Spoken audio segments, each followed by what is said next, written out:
श्री गणेश।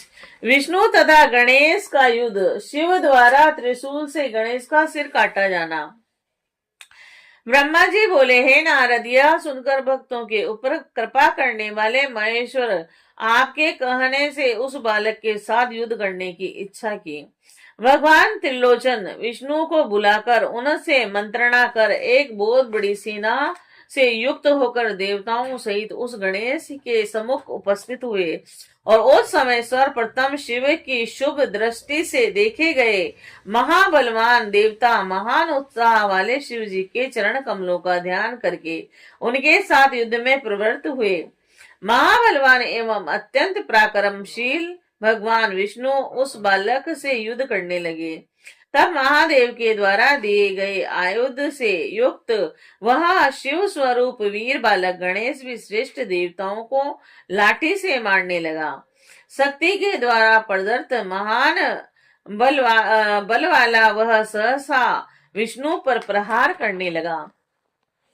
हे मुने, उसके लाठी के प्रहार से विष्णु सहित समस्त देवताओं के बल कुंठित हो गए और वह युद्ध से परास्त मुख हो गए। और हे मुने, शिव जी भी अपनी सेना के सहित बोध काल तक युद्ध कर उस बालक को महाभयंकर देखकर आश्चर्यचकित हो गए और इसे छल से ही मारा जा सकता है, अन्यथा नहीं मारा जा सकता, ऐसा विचार कर शिव जी सेना के बीच में स्थित हो गए। और उस समय निर्गुण एवं सगुण रूप वाले भगवान शंकर को तथा विष्णु को युद्ध भूमि में उपस्थित देखकर सभी देवता तथा शिवगण अत्यधिक हर्षित हुए और वह सब आपस में मिलकर प्रेम पूर्वक उत्सव मनाने लगे।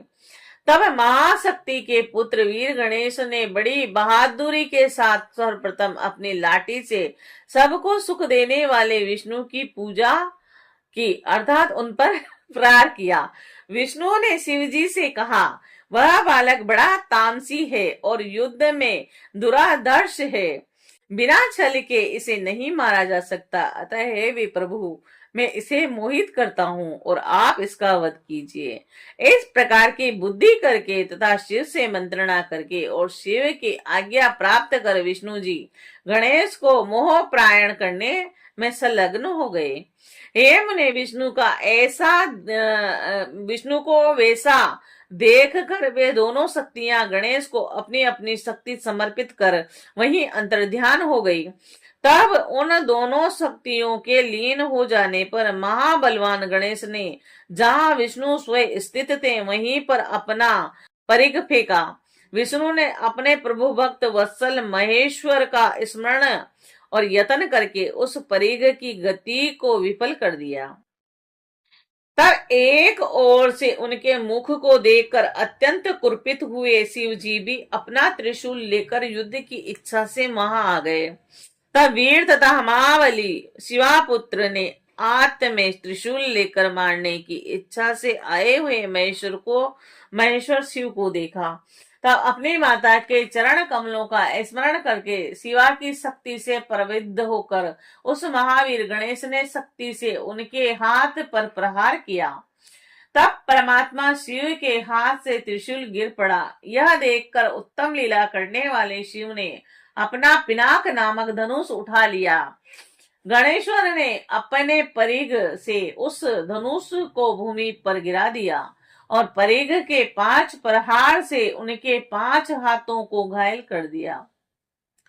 तब शंकर ने त्रिशूल ग्रहण किया और लौकिक गति प्रदर्शित करते हुए वे अपने मन में कहने लगे, ओहो, इस समय जब मुझे महान क्लेश प्राप्त हुआ तब गणों की क्या दशा हुई होगी। और इसी बीच शक्ति के द्वारा दिए गए बल से युद्ध वीर गणेश ने गणों सहित देवताओं को परिघ से मारा और तब परिघ के प्रहार से आहत गण सहित सभी देवता 10 दिशाओं में भाग गए और अद्भुत प्रहार करने वाले उस बालक के सामने कोई भी टल न सका। विष्णु भी उस गण को देखकर बोले, यह धन्य महाबलवान महावीर महासूर और रणप्रिय योद्धा है। मैंने बहुत से देवता दानव दैत्य यक्ष गंधर्व एवं राक्षसों को देखा है, किंतु संपूर्ण त्रिलोकी में तेज रूप गुण एवं शौर्य आदि में इनकी बराबरी कोई नहीं कर सकता। विष्णु इस प्रकार कह ही रहे थे कि शिवा पुत्र गणेश ने अपना परिघ घुमाते हुए विष्णु पर फेंका। तब विष्णु ने भी चक्र लेकर शिव जी के चरण कमल का ध्यान करके उस चक्र से परिघ के टुकड़े टुकड़े कर दिए।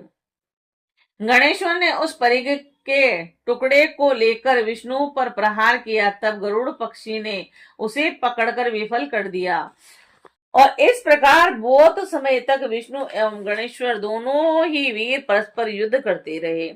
पुनः वीरों में श्रेष्ठ बलवान शक्ति पुत्र ने शिव का स्मरण कर अनुपम लाठी लेकर उससे विष्णु पर प्रहार किया। विष्णु उस प्रहार को सहन करने में असमर्थ होकर पृथ्वी पर गिर पड़े और पुनः शीघ्रता से उठकर उस शिवा पुत्र से संग्राम करने लगे। और इसी बीच अवसर पाकर पीछे से आकर शूल पाणी शंकर ने त्रिशूल से उनका सिर काट लिया। और हे नारद, तब उस गणेश का सिर कट जाने पर गणों की सेना तथा देवगणों की सेना निश्चित हो गई। और इसके बाद अब नारद ने जाकर देवी से सब कुछ निवेदित किया और यह भी कहा कि हे मानिनी, सुनिए, आप इस समय अपना मान मत छोड़ना। हे नारद, इस प्रकार कहकर कलह प्रिय आप अंतर्ध्यान हो गए और आप विकार रहित हैं तथा शिव जी की इच्छा के अनुसार चलने वाले मुनि हैं।